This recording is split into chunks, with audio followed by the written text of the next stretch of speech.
وہ مثال یہ ہے کہ چائنا کا سب سے بڑا سائنٹسٹ جب ایک مسلمان کی مسجد کی طرف سے گزرا اور اس مسجد کے پاس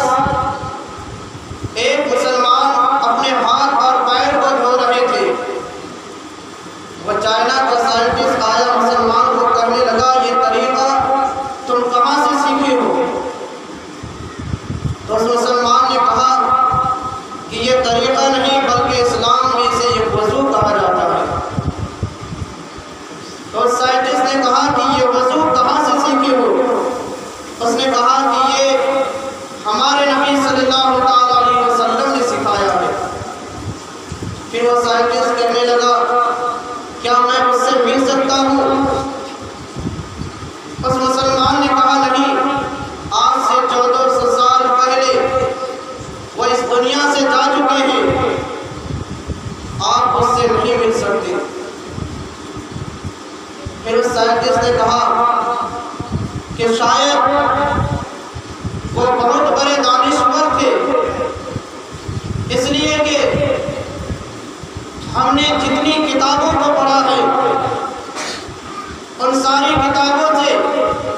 یہ بات ہم تک پہنچی ہے کہ انسان کے جسم میں 34 صائب نصب کیا ہوا ہے، جو اگر اس کا مساج کی جائے تو انسان سے انسان کی بیماری دور ہو جاتی ہے، اور ان 34 میں سے 60 انسان کے پیر میں ہے، ہاتھ میں ہے، چہرے میں ہے اور سر میں ہے۔ اور ہم نے دیکھا کہ تم کبھی پیر دھوئے، کبھی ہاتھ دھوئے، کبھی چہرہ دھوئے، کبھی سر کا مسح کیے، اس کا مطلب یہ ہے کہ تم 64 میں سے 60 اجزاء پر اپنے ہاتھ کو پھیرا ہے، اور جب 60 بار ان اجزاء میں اپنا ہاتھ پھیرے ہو تو ہمیں یہ لگتا ہے کہ اس طریقے کو اپنانے کی وجہ سے تمہارے اندر کبھی بیماری پیدا نہیں ہوتی۔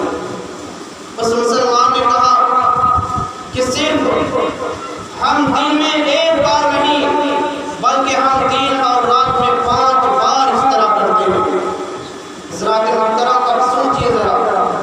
ایک غیر مسلمان سائنٹسٹ جو بہت پڑھے لکھے ہو، اس کا کہنا یہ ہے کہ ہاتھ پیر چہرے اور سر پر مسح کی جائے یا پانی ڈالا جائے تو اس سے بہت ساری بیماریاں دور ہوتی ہیں۔ اور جب اس مسلمان نے کہا دن میں ہم 5 بار ایسا کرتے ہیں، تو اس سائنٹسٹ نے کہا کہ ان اجزاء کی وجہ سے انسان کے اندر 100 بیماری پیدا ہوتی ہے، ان 100 بیماری میں سے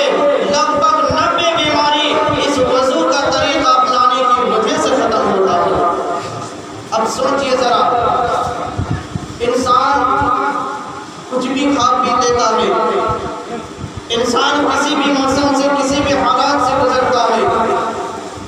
کسی طرح کی بھی اس کے اندر بیماری پیدا ہو سکتی ہے، لیکن ان بیماریوں سے بچنے کے لیے اللہ تعالیٰ نے نماز اور وضو جیسی چیزوں کو انسان کے اوپر لازمی قرار دیا تاکہ انسان اسے اپنائے اور وہ بیماری سے دور ہو جائے۔ حضرات اب سوچئے ذرا،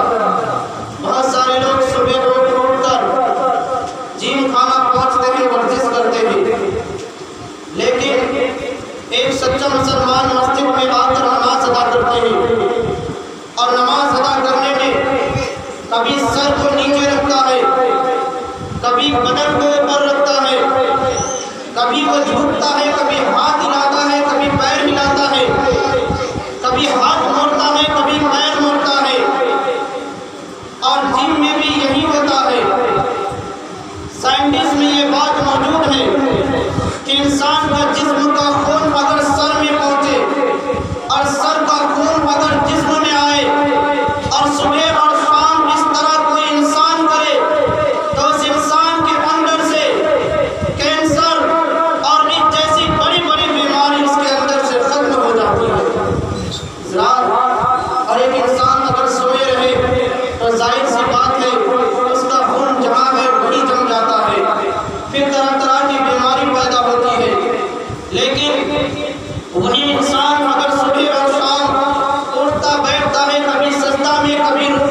سنا ہوگا یا دیکھا ہوگا کہ کسی بزرگ اللہ کے ولی کے اندر یہ بیماری پیدا ہو گئی کہ وہ کبھی کینسر سے مر گیا، کبھی ہارٹ اٹیک سے مر گیا،